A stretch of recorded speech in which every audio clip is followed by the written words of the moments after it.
We're recording 11:20 p.m. Day numeral 27. I don't know what 27 is in Spanish, but 27. 28 weeks later. Ooh, that's the sequel to 28 days later. Thing is Yeah. the number you were looking for is 27. Thank you, not what he said. I'm not gonna attempt to butcher the Spanish language, so. But yeah, 28 weeks later. It's okay. It's all right. Yeah, it's all right. It's all right. I I won't lie. I do think the movie kind of got a bit worse for me this time around. I kind of did. So, okay, as a movie itself, overall, like, just saying it's all right is probably like the best thing to say. Honestly, like that's like it's not the worst thing I've ever seen. Definitely not the best. Does not. It definitely got a lot to live up to its predecessor days later, but like just as a normal zombie movie on itself, it's fine. You know, It works. it works. Is like a very good looking. There is quite a good amount of money put behind the film. It is very competently made. But this is really very much the black sheep of the series. Yeah. It had like a very strong opening with Don choosing to live instead of saving his wife and that one kid and running away from the zombies and like him making it out. And then it all went downhill from there. Oh, The movie peaked with that opening. It really did. Now, well, hold on. To be fair though, Nick, we did get the scene where the helicopter is just going around slicing that everyone was fun. up. So Yeah, that was fun. that was pretty fun. And and you know what? Let's be honest. You know, Jeremy Renner, dying the way he went. You know, he went out not a good way, but you know, hey, at least it looked cool. At least it looked cool the way he went out. So, wasn't, you know, not the way you should be going out, but at least you look cool doing it. But yeah, no, it's really all right. Like, uh, the 20. I'm stumbling over my words. Works. Did I say works? I meant words. My goodness. But weeks later just really kind of seems like the movie that feels I guess almost like generic compared to the other 28 movies. Yeah. Like and like I think like generic just kind of comes down to like just a lot of things that went on in this movie. Like the writing, it just kind of feels generic. Like generic is honestly a good word, and that's kind of just reason why this movie just ends up being all right. Like it's fine. At best, it's very uninspired. And like kind of like, and you know, it does feel like it goes through the motions. At worst, like a lot of the movie kind of feels stupid. Yeah, like you know, like people like say, like it kind of just falls victim to like some like the same pitfalls as like, you know, like a generic kind of like horror kind of movie. You know, like, oh, things happen because people kind of just make silly mistakes, right? And you know that's fine, right? Like, sure, you know, things can't always just happen the way to do if everyone just made like the right choices all the time. But like here, it really does just kind of feel like nah, everyone's just kind of legitimately not that bright, and that's why the whole thing happens. I like we were doing the whole thing earlier, like early on in the film, how we were just discussing like the whole movie would not happen if there was at least some kind of better security going on in that like medical tent, because there's no way Don should have gotten that far to see his fucking infected wife. It's either A, his little plastic car thing should not have given him that much clearance, or B, someone should have been outside to make sure, hey Don, yeah, you can't exactly see your wife at the moment. Sorry. But like no one stopped him. He just got in and then just proceed to I guess do tongue with his infected wife, and then oh god. What have they done? He's infected now. So like yeah, you like what was it? What did you say again, Nick? The reason why he got infected was like. My gosh, he has cooties. Thank you, Nick. Yes, cooties. No, but what was it like the dental hygiene thing you were talking about? Oh, that one. She had gingivitis, and that's why she had the blood in her mouth.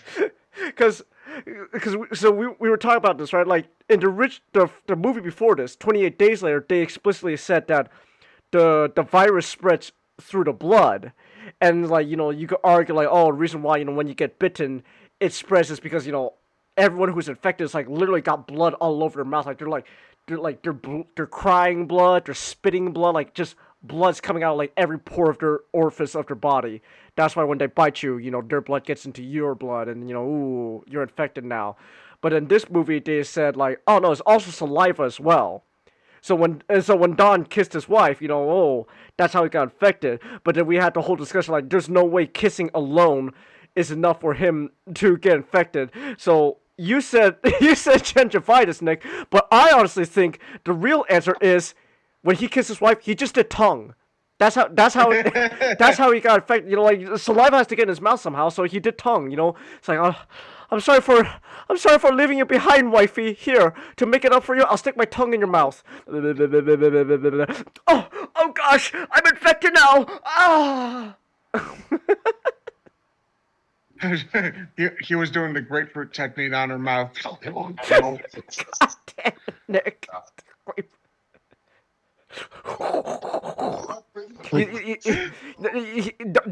Don was doing the same action Charlie's grandmother was doing with the fucking lollipop man.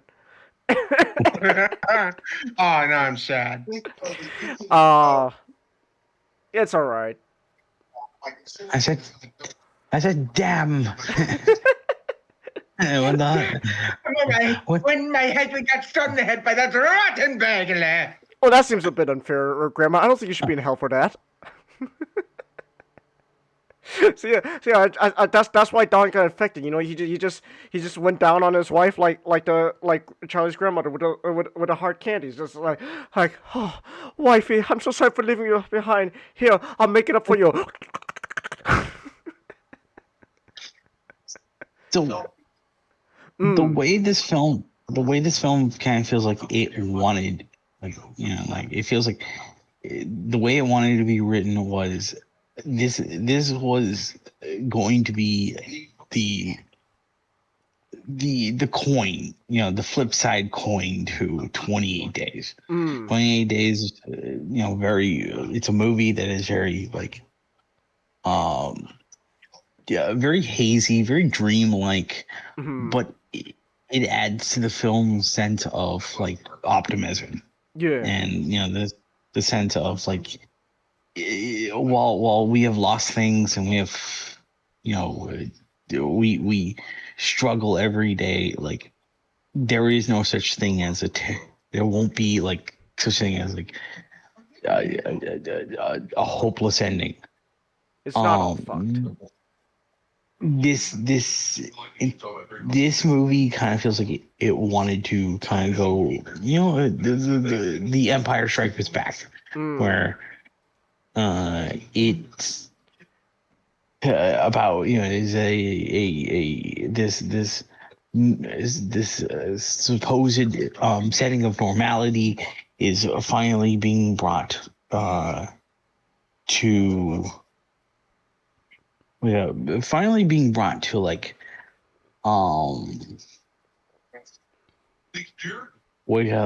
finally being, like this is being brought to like anarchy,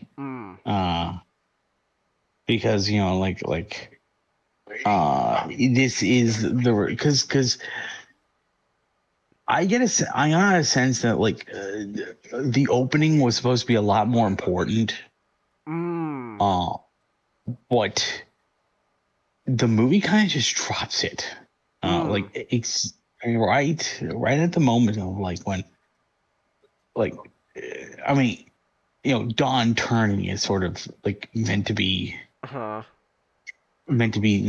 spark that that ultimately falls this the outpost, but it doesn't feel like his wife getting sick doesn't feel like a direct result of his actions. How was just something that happened in bonus with what he did, because you get a sense this movie's really going for the idea of Don for his actions of being a fucking coward. Yeah. He let people die, and he let his wife get infected. And when you despite the fact, okay, so let's just sit here and say, think we haven't established, this world where they just acknowledge that the supposed last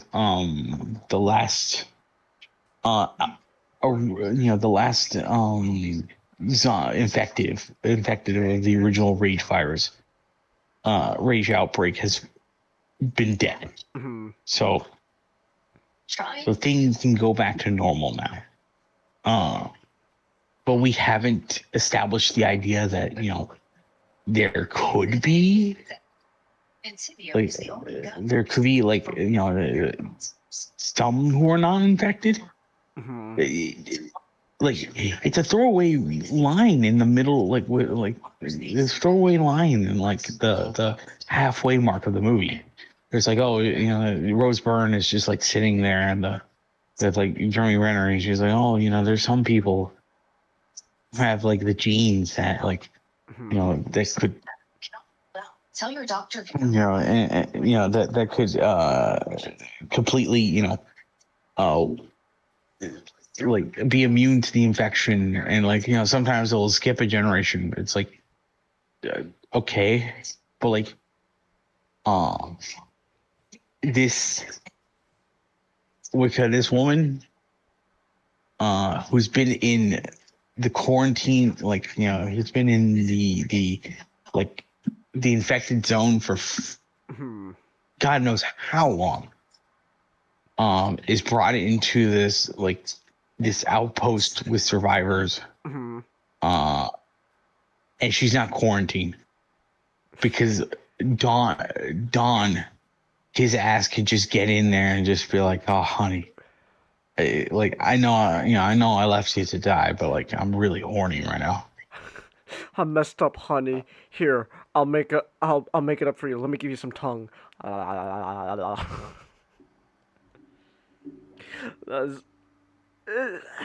This is a movie that doesn't feel like it was written it was written badly because necessarily something, necessarily, I'm willing to believe that maybe the writers here didn't really think that much through, which is evident, but this kind of feels like a movie that they thought of it had a first draft where they thought, this is going to lead to this, which leads to that, this whole domino effect uh of the second outbreak happening. Mm-hmm. But it really kind of felt like it dropped. Once Don got infected, it dropped all pretenses and just decided, you know what, this is just a zombie movie. Watch people die. Mm. Oh, there's just waves of them now. Ah, scary. And it feels like it's such a big disservice to like the movie that came before it, Mm. where you can call Danny Boyle pretentious for trying to imply that like, oh yeah, it's not a zombie movie. But like 28 Days Later kind of wanted to be more than just a splatter film. Mm-hmm. It has a lot of moments that can be considered grisly, but like there's a quality to the film that just kind of feels like it wanted to be but it kind of wanted to be seen as more. Mm. And so when you compare it to this film, which feels dumber in comparison, like every new idea it kind of brings up, it kind of just like it forgets and just drops to the wayside. Mm. Yeah. And like eventually it kind of just evolves into, well, like everyone's here to see like zombie die. Mm-hmm. uh Yeah. it's Ooh. yeah, like this doesn't really feel, this feels like a kind of sequel in name only. Mm. Yeah, I was just thinking, is like this movie is set 28 weeks after, like, but why? But why? It really doesn't feel like it's leveraging the fact that it's 28 weeks later. Mm. Like a lot of you could cut out like a lot of the start of the movie, and this could have just been, shortly after or around the time of the first movie, Mm. with a lot of what happens. Yeah. Right. It's Like, it even could have taken place like during the 28 days mhm. of the first movie. Like, the guy was asleep for 28 days. But they needed a catchy title though. It's like, well, we can't do days, but we still need 28 something weeks. Boom, there we go. So uh, I I will say like movies like we just spent a good chunk now just talking about like flaws and problems with the movie. Like it's not like the movies didn't have entirely bad things to bring to like even though like it just brought some interesting stuff that could be explored, but they never did anything with it.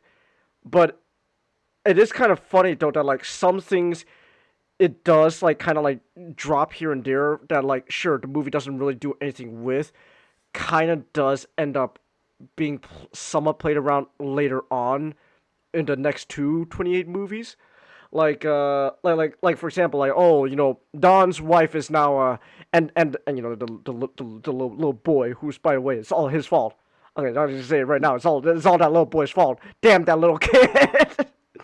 But like little boy and the wife, they're like asymptomatic carriers of this, the rage virus and all that. It's like they don't really do anything within the movie besides like a plot point to introduce why the virus is back.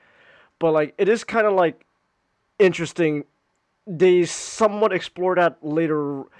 Like ideas similar are later on explored in like the Ears movie. Like for example, like next movie 20 years later, like you were saying, not like the pregnant infected woman gave birth to a completely non-symptomatic child, like and Kelson's like oh man, I guess the magic of the placenta, it must have protected him from the virus. That's why the baby's not infected. I think the idea that the baby's not infected because in the womb, blood doesn't transfer between the child and mother. Mm. Like the nutrients is transferred by osmosis. Hmm. Yeah. So, but similar to that, and then spoilers for Bone Temple. Like Bone Temple's hasn't been out as long, but like what they do with what they're like kind of exploring around with like Samson in Bone Temple, like it's a similar idea. So like things they kind of like just drop in this movie do kind of interestingly enough end up getting kind of explored later on. So I want to go ahead. Yeah, I get a sense that like Danny Boyle and Alex Garland, like they tried to create a treatment for the film Mm-hmm. for the sequel going forward, and then they eventually just like let they chose like uh, director's name. Uh, You want to look it up to help you out? Hold on, I got you. it's they he chose Juan Carlos Fresnadillo Mm-hmm. to like to direct it, and then like the along with this movie had 4 writers. Oh, okay. That actually explains quite a bit, doesn't it? Yeah, Okay. like Rowan Yove, Enrique Lopez, La Vi, La La Vigne. I'm probably and butchering that Spanish. yeah, I don't recognize that last name so much, so it's like and like Jesus Olmo, like 4 that writers. um so it's like Danny Boyle kind of just he picked them out. He like he popped his head in and out like on set just to make sure everything's going smoothly. Mm-hmm. Um, and then he just kind of screwed off. Mm. This kind of feels like, okay, we want this to be like a franchise. Mm-hmm. But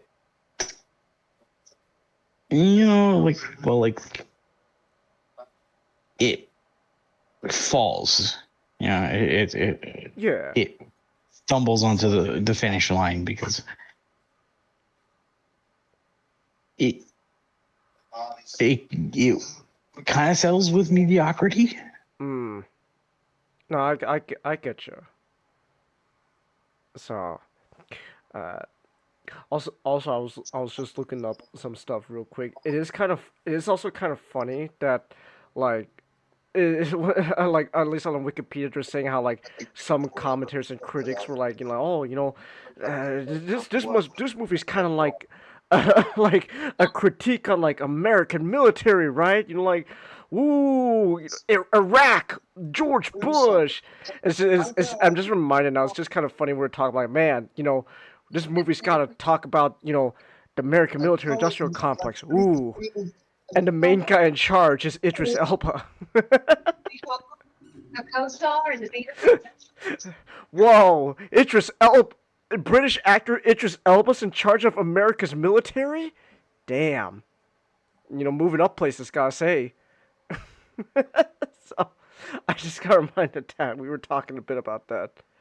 Uh, yeah, but Yeah, like some commentators kind of just really kind of really try to think, oh, this is oh, it's a film that critiques like the 2003 the Bush administration's invasion of Iraq. I'm like, no, the movie's just badly written. the movie's just badly written.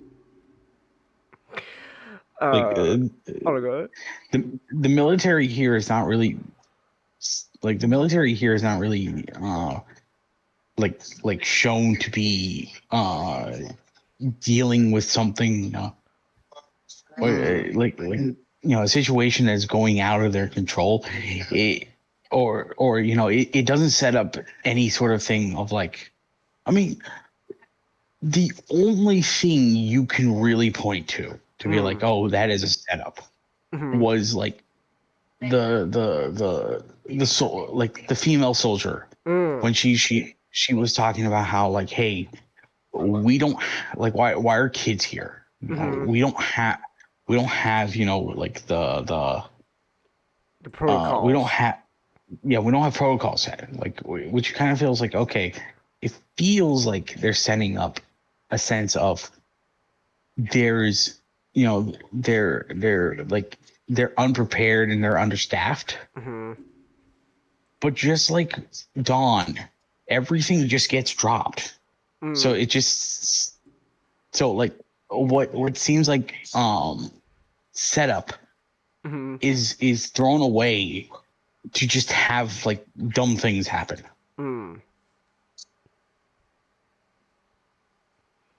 I get you. Like, I could buy that maybe like, the sniper scene was like seen as like, oh, it's a radical response to like the damn, the infected were a metaphor for like the people in Iraq.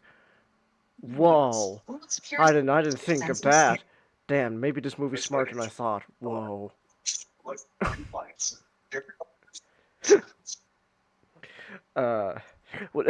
man, I got. Does that mean then that like, does that mean then that sometime during the Iraq invasion, a guy in a helicopter just like went down in the streets and went his fucking place and just started going and just said, "Oh my gosh, no! Iraqi Iraqi citizens' limbs are flying! Ah!" It's like, duck your head, little Iraqi child. Is that what this movie meant? Whoa, my goodness. But overall, though, like at the end of the day, like 28 weeks later, it definitely is like, yeah, it is very much like that Black Child of like the series. Like it's a sequel, right? Like if you want like just like a fine zombie movie, and if you don't really think too much about it, I guess you'll have an okay time with Weeks Later. Like again, like just on its own, it's alright. It's fine. But again, like as a sequel though, does leave a lot to be desired. I guess we'll talk more about it tomorrow, right? But it's just it is interesting that like going forward, right, when it comes to like years later, they decide to like just like, okay, you know what? We're just gonna like take things like, I guess, like a completely new direction going forward. It's like, cause like years later is fascinating. Where like they want to have like their own like direction going forward. Like it's just like infection has already happened. That's it. Let's just play around with this like new world. Like, oh, a whole civilization that has to deal with the stuck in the quarantine zone, having to deal with infected. Let's see what happens. Like years later, and as we will go into much later, like tomorrow, it feels a lot more. Like it feels a lot more like a sequel to the original film, because like, because it tries to do what this movie does, where it's like it's like it brings in like the children, the next generation, and tries to set it up as like, oh, these kids are now gonna have to try to survive in this new cruel world. Mm-hmm. But like it's these children's fault. Like this. poor, poor Spike. Thanks to the dumbass kid in this movie, poor Spike has to deal with a fucking satanic cult. I hope this kid is happy, all because he wanted to see his mom. Spike's mother. Spike's mother has to succumb to cancer because this kid wanted to see his mom. My gosh, how selfish.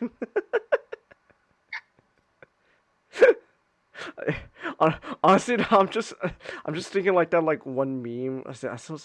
I forgot what it was. I forgot what it was. I think it was like Gravity Falls meme or something. It's it was like I just want like to be friends with everyone. Like Bill's like, you're fucking selfish. Like I'm like 12 years old. I'm fucking 12. That's what I'm thinking of now. It's like I just like little boy. You're like, I just want to see my mother. You fucking selfish piece of shit. The world's in hell because of you. I'm like 12.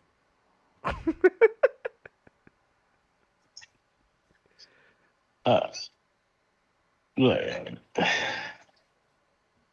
yeah, it's like the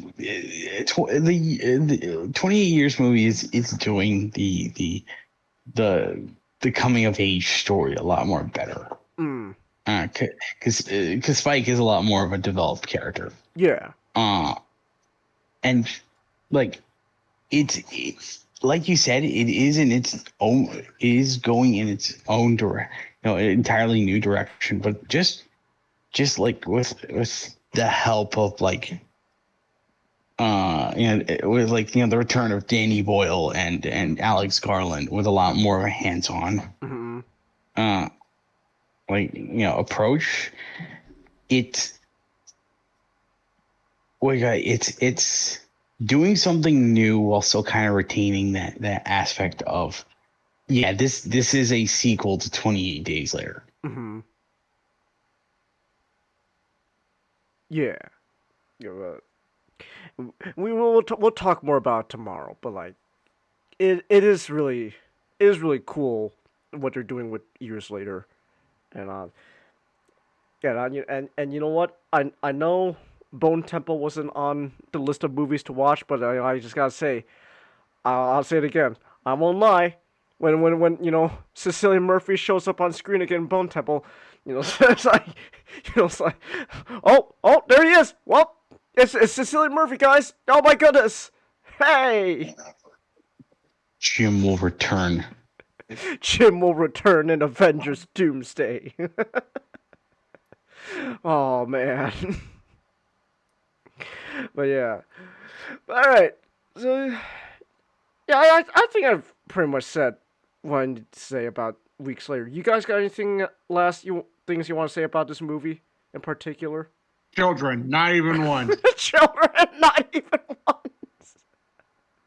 Thank you, Nick. Very cool. You're welcome. All right. Look forward to us talking about Bone Temple. Well, okay, no, well, I mean, do you guys want to do a video about Bone Temple? Well, first we gotta do a video on 28 years later. True. We'll do that tomorrow, but afterwards, you wanna just continue on with Bone Temple? We shall see. We shall see. All right. All right. But one more movie to watch, and then that'll be the technical end to this marathon. So look forward to that.